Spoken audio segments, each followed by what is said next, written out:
sesama anggota kabinet, sesama pemerintah, nggak bisa kalau menurut saya baku tikam terus-menerus di depan umum. Mantan Kepala Badan Komunikasi Pemerintah, Bakom Hasan Nasbi mengingatkan pentingnya untuk menjaga etika komunikasi antar pejabat di ruang publik. Ia menilai gaya komunikasi dari Menteri Keuangan Purbaya kerap kali menyinggung pejabat lain secara terbuka.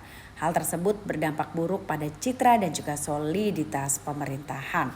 Dalam unggahan di kanal YouTube pribadinya pada Minggu 26 Oktober, Hasan Nasbi menilai bahwa sebagai sesama anggota kabinet, para pejabat seharusnya mampu menampilkan sikap saling mendukung di depan publik dan bukanlah malah sebaliknya. Menurut Hasan, perbedaan pendapat di dalam pemerintahan merupakan hal yang wajar.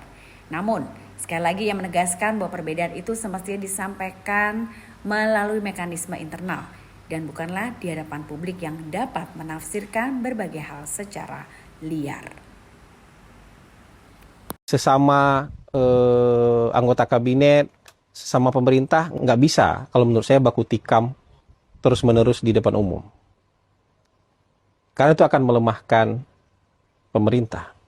Kita kalau mau baku tikam di ruang tertutup, mau saling koreksi, mau saling marah-marah, mau saling debat, mau tunjuk-tunjukkan di ruang tertutup. Tapi kalau di ruang terbuka, kita nanti akan mengentertain orang yang tidak suka dengan pemerintah.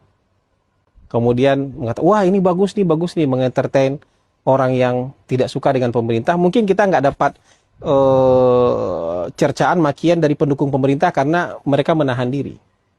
Jadi kesannya kita mendapatkan dukungan dari semua orang. Tapi lama-lama, kalau ini diteruskan, itu bisa membuat pemerintah kelihatan lemah. Pemerintah kelihatan nggak solid. Pemerintah kelihatan gampang untuk dipecah belah. Gampang untuk diadu domba. Ini bahaya nih persepsi ini kalau dikembangin lama-lama.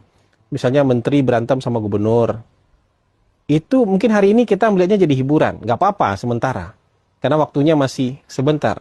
Tapi kalau lama-kelamaan orang akan melihat ini sebagai ketidaksolidan pemerintah. Padahal soliditas pemerintah itu penting sekali.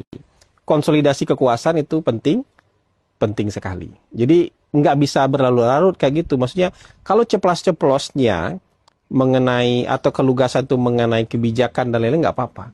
Tapi kalau saling melemahkan antar pejabat, nanti kan kita juga pernah ada yang kayak gitu. Dan nggak solid akhirnya gitu loh. Dan berantakan juga kayak gitu. Temannya Pak Ishak kan, teman saya juga gitu. Dulu saya dukung yang kayak gitu, tapi kita lama-lama merasa bahwa ya pemerintah nggak bisa jalan nanti. Karena ada resistensi. Apalagi kalau jadi common enemy di dalam pemerintahan sendiri, itu jadi perlu diwaspadai. Jadi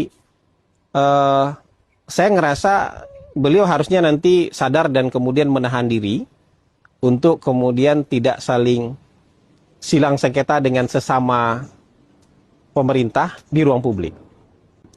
Kalau mau silang sengketa kita di dalam aja. Kalau di luar nanti publik terentertain, terhibur. Jangan lupa subscribe ya.